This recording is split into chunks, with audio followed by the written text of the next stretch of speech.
그러면 오늘 말씀을 읽도록 하겠습니다. 오늘 말씀은 고린도전서 15장 20절에서 26절입니다. 제가 20절부터 읽겠습니다.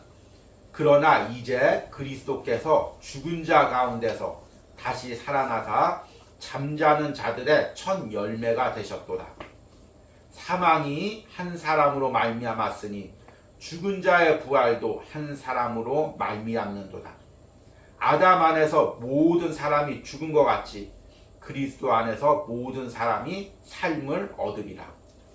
그러나 각각 자기 차례대로 되리니 먼저는 첫 열매인 그리스도요, 다음에는 그가 강림하실 때 그리스도에게 속한 자요, 그 후에는 마지막이니 그가 모든 통치와 모든 권세와 능력을 멸하시고 하나님 나라를 아버지 하나님께 바칠 때라. 그가 모든 원수를 그 발 아래 둘 때까지 반드시 왕노릇 하시리니 맨 나중에 멸망받을 원수는 사망이니라. 아멘. 오늘은 우리 예수님께서 부활하신 부활절입니다. 그래서 이제 많은 교회에서 또 부활절 예배를 드리고 있고, 또 이제 우리 온유하우스에서도 오늘 부활절 예배로 우리 하나님께 예배를 드리고 있습니다. 그런데 이제 부활절에 보면 많은 행사들도 있고 또 많은 이제 준비 기간들도 있다 보니 이 부활의 진정한 의미를 우리가 말씀에 집중하지 못할 때가 많이 있습니다. 오늘 이 말씀을 통하여서 이 부활의 의미를 여러분들이 깊이 깨닫는 은혜가 있길 바랍니다. 부활이란 단순히 우리 예수님께서 십자가에 죽으시고 부활하시고 끝난 것이 아닙니다. 예수님께서 부활하셨기 때문에 우리가 육적인 존재에서 영적인 존재로 변화된 것입니다. 그래서 오늘의 말씀의 제목은 육적인 존재에서 영적인 존재로입니다. 제가 이 군대에 있을 때 놀라운 사실을 하나 깨달았습니다. 군대에 가보면은 이제 이등병들이 사회에 있을 때 석박사하는 사람들도 있고, 또 뛰어나게 재능이 있었던 사람들도 있고, 사회에서 잘 나갔던 사람들도 있습니다. 그런데 한결같이 군대 와서 이등병이 되면 다 어리버리해지는 것입니다. 다 어리숙해져가지고 계속 실수하고 덤벙거리고 계속해서 이제 그래서 더 이제 꾸지람을 받고 이런 상태가 반복되는 것입니다. 그래서 왜 이럴까? 분명히 세상에서는 똑똑하고 또 어떤 지위의 위치에 높은 위치에 있던 사람도 있을 텐데 왜 군대 와서 이등병만 되면 사람들이 저렇게 어리숙해질까? 이 생각을 해봤습니다. 그런데 곰곰이 제가 이등병 때부터 제대할 때까지 곰곰이 들어오는 이등병들을 관찰해봤습니다. 그런데 이등병이 오면 제일 먼저 이제 고참들이 이제 기를 좀 죽이기 위해서 계속해서 이제 혼내죠. 너 이거밖에 못해? 이렇게 해서 군생활을 바로 할 수 있겠어? 이거 하는 것 봐라. 이래가지고 너 앞으로 살아갈 수 있겠어? 계속해서 이제 꾸지람을 줍니다. 이제 전문 군대 용어로 갈군다고 하죠. 계속해서 이제 하는 거죠. 그러면 그 똑똑했던 사람이, 그 민첩했던 사람이 계속해서 그 이야기를 들으면 나는 이렇게 실수하는 존재인가 보구나. 나 이렇게 해서 어떡하지? 계속 긴장하고 실수하니까 또 소리를 듣고 이게 반복해서 이등병이 되면 어리숙해지는 것입니다. 그래서 제가 깨달은 게 사람의 자존감이라는 게 이렇게 중요하구나. 그러니까 이 사람을 데리고 이 말씀을 너 잘한다. 너 어떻게 이렇게 민첩하냐. 너 재능이 있다. 이렇게 하면은 사람이 이렇게 뛰어나가지고 일을 잘하는데 너 이것밖에 못해? 이대로 할 거야? 계속해서 윽박지르고 계속해서 그 사람을 짓누르면 그 사람이 어리버리해져. 나는 이런 존재인가 보다. 나는 실수하는 존재인가 보구나. 나는 이등병이구나. 이 이등병이라는 틀에 갇혀서 그런 자존감이 낮은 존재로 살아간다는 것입니다. 그래서 제가 이제 제 아들한테 항상 이제 좋은 말을 하려고 많이 노력하고 있습니다. 그런데 잘 되지는 않습니다. 그런데 우리 신앙도 마찬가지입니다. 우리는 분명히 예수님의 십자가의 보혈로 구속받은 영적인 존재들입니다.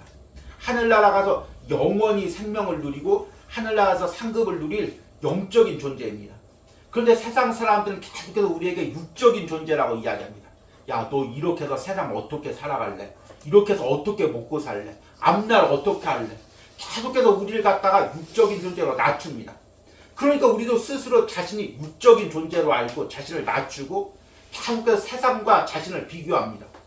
세상 사람들은 저렇게 돈도 많은데, 세상 사람들은 저렇게 성공했는데, 세상 사람들은 저렇게 높은 위치에 있는데 나는 뭐지? 난 이 세상 어떻게 살아가지? 계속해서 자기를 육적인 존재로 낮춥니다. 그러다 보니까 계속해서 세상에서 짓눌리고 억눌리고 우리가 가진 능력을 발휘하지를 못하고 사는 것입니다. 여러분, 이 부활에 대해서 여러 가지로 설명할 수가 있습니다. 그러나 부활은 예수님께서 십자가에 죽고 부활하심으로 이 세상에서 죽고 끝나고 지옥 가야 될 육적인 우리 존재를 영적인 존재로 다시금 회복시킨 사건입니다. 그러니까 이 부활절 예배를 드리면서 우리 심령 가운데 계속 깨달아야 될 것은 무엇이냐면, 나는 이 땅에서 살고 끝나는 존재가 아니라, 그런 육적인 존재가 아니라 영적인 존재임을 깨달아야 됩니다. 영적인 존재로서의 그리스도인으로서의 정체감을 회복돼야 됩니다. 때로는 여러분이 세상에서 많은 물질을 누리지 못해도, 많은 성공을 이루지 못해도, 세상 사람들보다 뛰어나지 못해도 항상 내 안에 영적인 자부심이 있어야 됩니다. 나는 이 세상이 전부가 아니다. 이 세상에서 죽고 끝나는 존재가 아니다. 나에게는 영원한 하늘나라가 있다. 나에게는 하늘 상급이 있다. 이것을 바라보고 살 때 우리가 세상에서 흔들리지 않고 능력 있는 그리스도인으로 살아갈 수가 있는 것입니다. 오늘 이 부활절 말씀을 통해서 이 은혜를 새롭게 깨달으시기를 바랍니다. 오늘 이제 이 부활에 대해서 여러 가지 말씀을 전하고 있지만, 고린도전서 15장이 이 부활에 대한 핵심적인 부분을 이야기하고 있습니다. 그래서 이 고린도전서 15장에 보면 특히 그 부활의 모든 내용을 압축되어 있습니다. 그래서 이 고린도전서 15장 오늘 읽은 내용에서 특별히 부활에 대해서 이야기하는 첫 번째가 무엇이냐면, 부활은 예수님과 함께 내가 부활하는 존재로 변화되었다는 것입니다. 그러니까 부활이란 무엇이냐면, 예수님만 부활하는 것이 아니라 예수님과 함께 부활하는 존재로 내가 변화되었다는 의미인 것입니다. 오늘 20절 말씀을 보니까, 그러나 이제 그리스도께서 죽은 자 가운데서 다시 살아나사 잠자는 자들의 첫 열매가 되셨도다. 여러분, 첫 열매란 무슨 의미입니까? 우리가 이제 이렇게 봄이 되고 또 여름이 지나고 가을이 지나면서 우리가 이제 먹고 싶은 과일이 있습니다. 지금이야 이제 비닐하우스가 있어서 사계절 과일이 나지만, 예전에는 참 그 가을에 그 감이 먹고 싶으면 가을까지 기다려야 됐습니다. 그래서 저도 어렸을 때 기억이 나는데, 집 앞에 감나무가 있었는데 그 감나무만 바라봅니다. 언제 감이 열리나. 그런데 이제 첫 열매가 열립니다. 그러면 첫 열매가 열리면 이제 그 후에 계속해서 많은 감들이 열립니다. 그러니까 첫 열매라는 것은 그 뒤에 모든 것이 열린다는 의미입니다. 길을 열어놓다는 의미입니다. 뭐든지 그 첫 길을 가는 것이 가장 어렵습니다. 등산로가 없는 그 산을 올라갈 때 맨 앞에 가는 사람이 가장 힘든 것입니다. 수풀을 헤치고 가시밭을 헤치고 길을 만들면서 앞으로 가는 것입니다. 그러면 그 뒤에 가는 사람들은 그 앞에 맞는 사람이 열어놓은 길을 따라가기만 하면 되는 것입니다. 신앙도 마찬가지입니다. 가정 안에서 처음 이제 신앙을 가질 때, 예수님을 믿을 때 그 사람이 너무 힘듭니다. 그 가정에 믿지 않는 그 세력들과 또 핍박하는 사람들과 싸워가면서 그 신앙의 길을 열어갈 때 참 그 사람이 힘듭니다. 그런데 그 자녀들은, 그 후손들은 그 첫사람이 열어놓은 그 길을 따라가기만 하면 되는 것입니다. 우리 참 제가 감사한 게, 저 역시 이제 신앙에 그런 부모님이 계시고 또 기도하는 부모님들이 있어서 이렇게 그 길을 열어가는 과정 가운데 그 하나님께서 주신 그 길을 따라가는 게 너무 큰 은혜입니다. 그런데 모든 신앙인들이 먼저 길을 열어놓으신 분이 있습니다. 바로 예수님입니다. 예수님께서 십자가에서 그 모진 고난을 당하시고 피 흘리시고 죽으시고 장사된 지 사흘 만에 부활하셔서 하나님께 가는 그 부활의 길을 열어주셨습니다. 이제 우리가 예수님을 믿고 신앙생활하면 우리가 이 땅에서 살고 끝나는 것이 아니라 그 예수님이 따라가신 길을 따라가는 것입니다. 그 부활의 길을 따라가는 것입니다. 그래서 오늘 21절 말씀 보니까 사망이 한 사람으로 말미암았으니 죽은 자의 부활도 한 사람으로 말미암는도다. 여기서 한 사람이랑 앞에 한 사람은 아담을 가리키고 뒤에 한 사람은 예수님을 가리킵니다. 그래서 22절에 아담 안에서 모든 사람이 죽은 것 같이 그리스도 안에서 모든 사람이 삶을 얻으리라. 그런데 23절에 그러나 각각 자기 차례대로 되리니 먼저는 첫 열매인 그리스도요 다음에는 그가 강림하실 때 그리스도에게 속한 자요 그 후에는 마지막이니 그가 모든 통치와 모든 권세와 능력을 멸하시고 나라를 하나님께 바칠 때라. 예수님께서 부활하신 후에 우리가 그 부활의 열매에 따라서 이제 예수님께서 첫 열매고 우리가 나중에 부활의 열매가 열린다는 것입니다.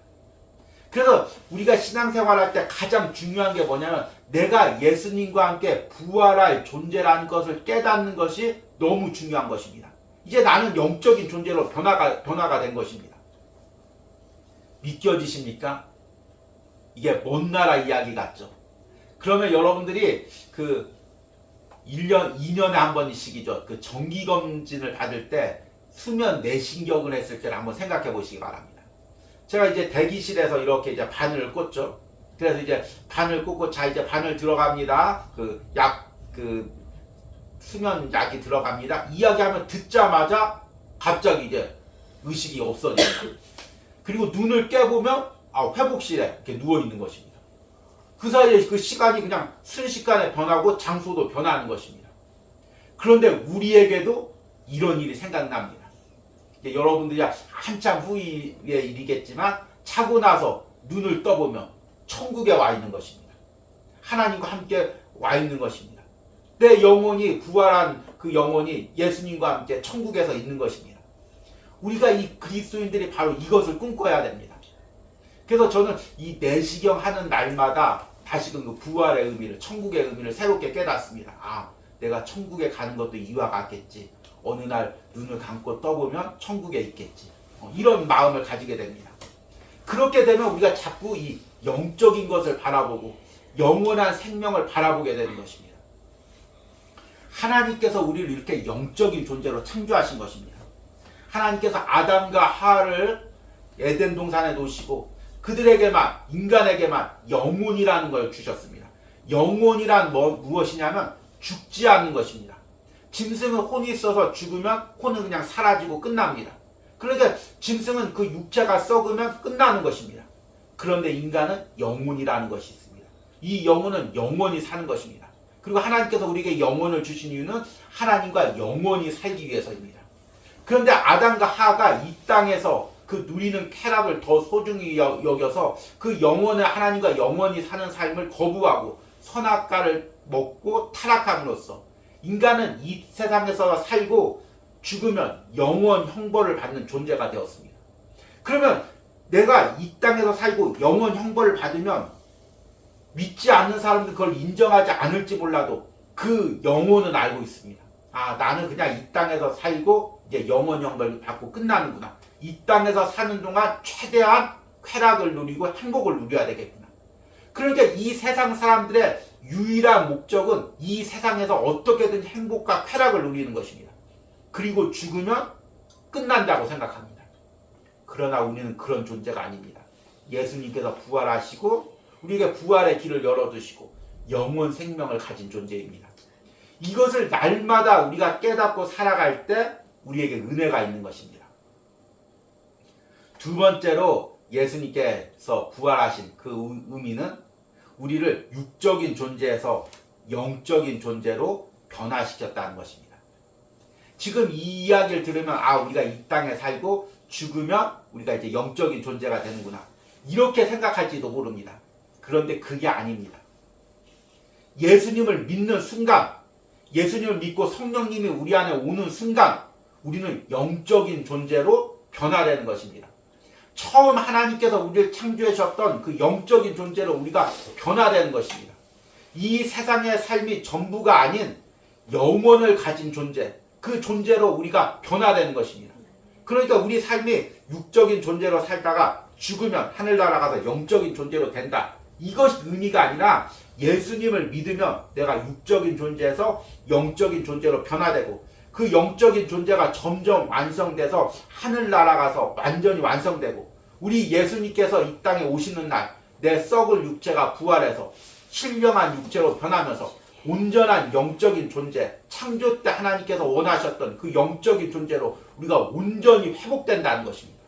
그 영적인 존재로의 변화의 시작을 이미 우리는 예수님을 믿으면서 시작된 것입니다. 그러니까 말씀을 전하는 저나 말씀을 듣는 여러분이나 다 영적인 존재라는 것입니다. 우리는 육적인 존재가 아닌 것입니다. 이것을 우리가 말씀을 들으면서 복음을 들으면서 날마다 깨달아야 됩니다. 오늘 20절 말씀에 예수님께서 부활의 첫 열매가 되셨다고 이야기하고 있습니다. 앞에서 이야기했듯이 첫 열매라는 것은 맨 처음 난 열매입니다. 그런데 이 첫 열매는 또 다른 의미가 있습니다. 성경에 보면. 첫 열매는 항상 하나님께 바쳐드리는 것입니다. 그래서 이제 출애굽기 23장 19절에 보면 하나님께서 가나안 땅에 들어갈 때 이렇게 말씀하십니다. 내 토지에서 처음 거둔 열매에 가장 좋은 것을 가져다가 너의 하나님 여호와의 전에 드릴지라. 그리고 또 이제 신명기 26장 1절과 2절에는 이렇게 말씀하고 있습니다. 제가 세 번역으로 좀 이해하기 쉽게 읽어드리겠습니다. 주 당신들의 하나님이 당신들에게 유산으로 주시는 그 땅에 당신들이 들어가서 그것을 차지하고 살 때 당신들은 주 당신들의 하나님 당신들에게 주시는 땅에서 거둔 모든 농산물의 첫 열매를 광주리에 담아서 주 당신들의 하나님이 자신의 이름을 두려고 택하신 곳으로 가지고 가십시오. 그러니까 첫 열매는 하나님께 바치는 것이라는 것입니다. 그러니까 예수님께서 첫 열매가 되셨다는 의미는 자신의 삶을 온전히 하나님께 바쳐서 하나님이 원하시는 구원의 역사를 이루시는 도구로 하나님께 온전히 드렸다는 것입니다. 그래서 우리가 영적인 존재가 된다는 것, 예수님을 따라서 첫 열매가 된다는 것은 이제 우리가 세상에서 소망을 두는 존재가 아니라 하나님을 위하여 사는 영적인 존재로 하나님께 드려지는 존재로 변화된다는 것입니다. 이것을 우리가 꼭 기억해야 됩니다. 그런데 이제 참 안타까운 것이 많은 그리스도인들이 신앙을 가지고 있지만 자신이 영적인 존재라는 걸 잊어버리고 삽니다. 여러분 한번 돌이켜 보십시오. 이제 1년 동안 우리가 신앙생활을 했습니다. 근데 내가 영적인 존재라는 것을 깨닫고 산 날이 얼마나 됩니까?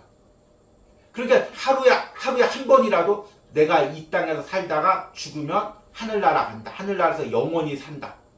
이 땅은 잠시 사는 것이다. 이것 한 번이라도 생각해 본 적이 있습니까?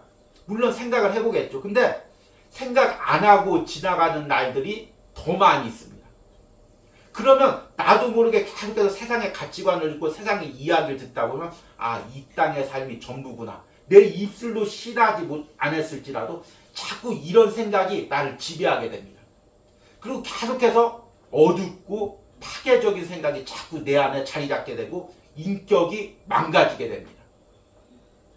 제가 이제 2주 전에 시편 49편을 하루를 살아가는 시편 묵상을 하면서 존귀하나 깨닫지 못하는 사람은 멸망하는 짐승과 같도다. 이 말씀을 통해서 이제 그 묵상을 전했습니다. 그리고 이제 미국의 그 총기 사건들이 요즘에 계속해서 많이 일어납니다. 멀쩡한 그 학생들이 자신이 다니던 그 고등학교에 가가지고 그냥 문을 깨고 뭐 죄책감도 없으면 여유롭게 이거 걸어다니면서 교실문 열고 누구 있나 열고 있으면 그냥 자동 소총을 난사하는 것입니다. 그래서 이제 미국에서 뭐 총기를 규제하고 여러 가지를 이제 행하고 있습니다. 근데 그것이 근본적으로 이게 해결이 안 됩니다.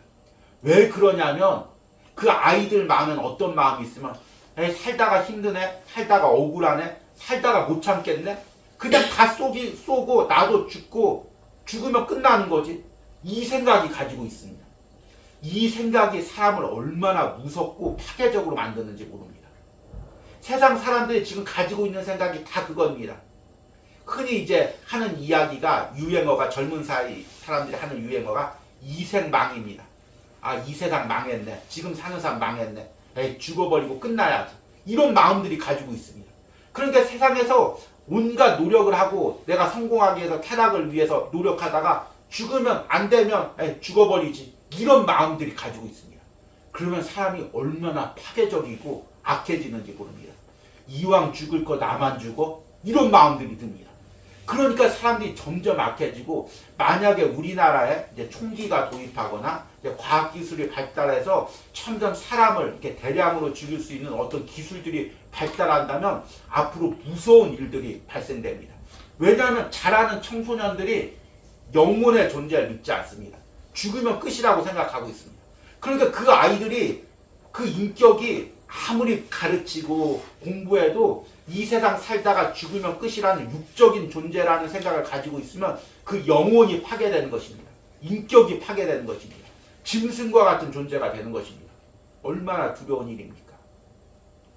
그런데 존귀한 우리 그리스도인이 스스로를 육적인 존재로 비하하고 세상 사람들과 나를 비교하고 그리고 세상 사람들이 가진 것을 가지지 못해서 절망하고 낙담한다면 하나님 보시기에 얼마나 안타깝겠습니까?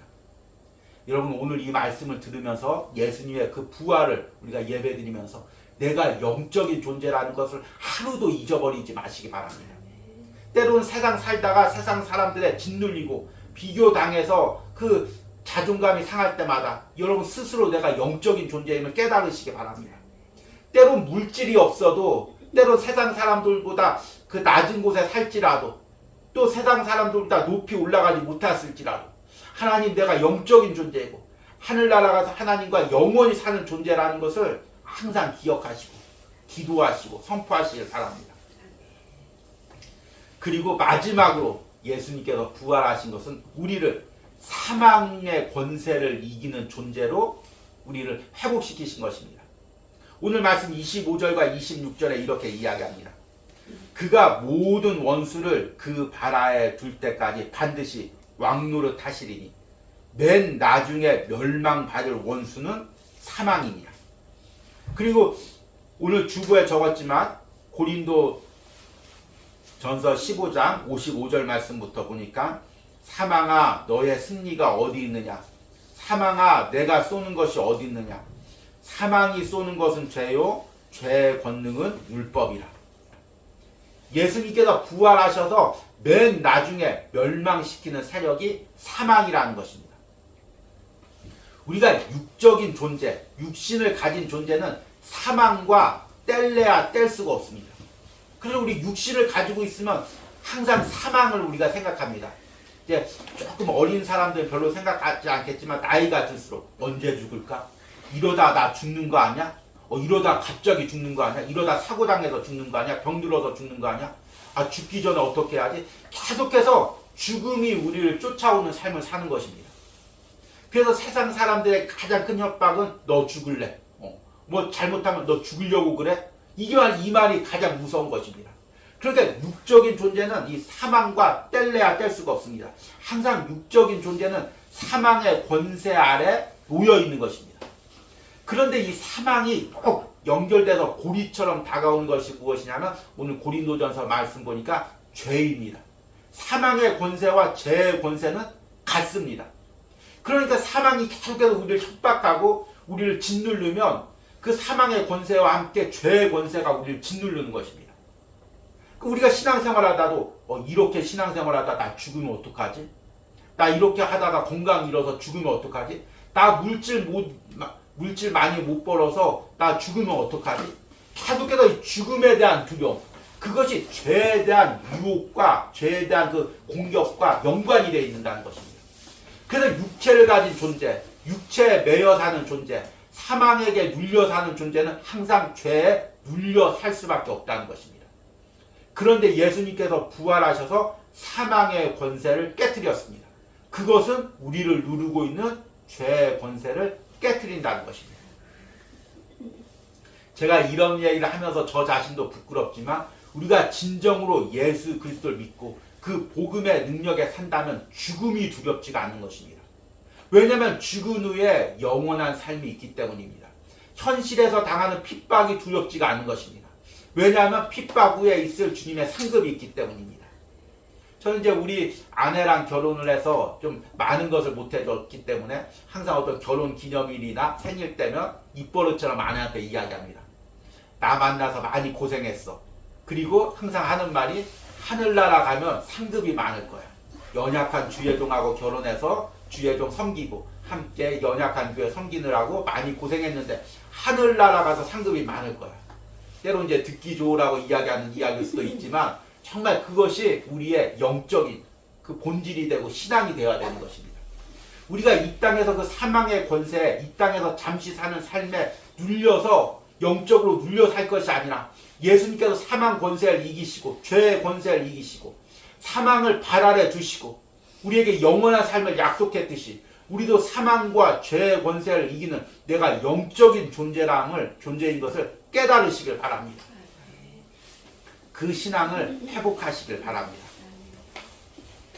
이제 말씀을 맺으면서 이제 우리가 이 부활절을 맞으면서 우리가 영적인 존재임을 다시 한번 깨달으시기 바랍니다. 죄와 사망의 권세를 이기는 존재임을 깨달으시기 바랍니다. 여러분 또 한 주간의 삶을 돌이켜보시고 그동안 신앙생활한 것을 돌이켜보시기 바랍니다. 내가 육적인 존재라는 것만을 생각하고 또 세상 가운데 눌려있고 비교하면서 스스로를 비하시켰던 그 모든 것들을 이제 깨트리고 내가 예수님과 함께 부활하는 영적인 존재이고 이미 예수님이 십자가에서 죽으심으로 내가 영적인 존재가 되었다는 걸 깨달으시고 믿음으로 신앙생활 하시는 은혜가 있기를 간절히 소망합니다.